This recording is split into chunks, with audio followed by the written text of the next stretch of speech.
Bum bum bum bum bum bum bum bum bum bum bum bum. The Peter Dislike Show. Bum bum bum bum bum bum bum. So as you guys have been watching, I've been making a lot of art out of zinc lately. I accumulated 500 pounds of zinc in just a few months, actually. I only started doing the zinc in earnest just before the turn of the year. Obviously, I still have my 3 tons of bismuth. I've been accumulating tantalum. And I want to talk about some people who tell me that they just don't have the money to invest in strategic metals right now. As you guys know, I strongly believe bismuth will hit gold prices sometime in my lifetime. I'm also pretty bullish about zinc and definitely about tantalum. And I want to talk about how to find the money to invest in all of these metals. You see, I was at a coin show. In Rochester, New York. This was about 10 years ago. And this guy had an impressive... He wanted to get a hold of one of each type of gold coin. And he didn't have the big double eagles yet, but he had all the smaller ones. And he says, yeah, those are only for the big boys out there. And I remember thinking, I was 24 years old at the time. I already had a handful of them. And I was like, gee, what are you talking about? This guy's like at least 20, 30 years my senior.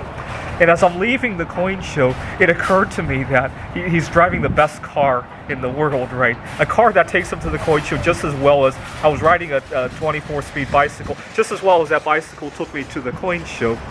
And he's talking about how he doesn't have enough for a double eagle just yet, right? Double eagles at the time were actually a pretty good deal because at the time, gold was at a relative high and double eagles were actually, I think, below the spot price of gold even, if I remember correctly.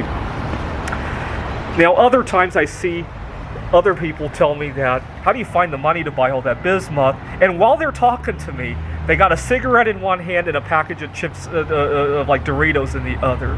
And they're telling me, how in the world can I afford all this bismuth, right? It's comical to watch when that happens, by the way.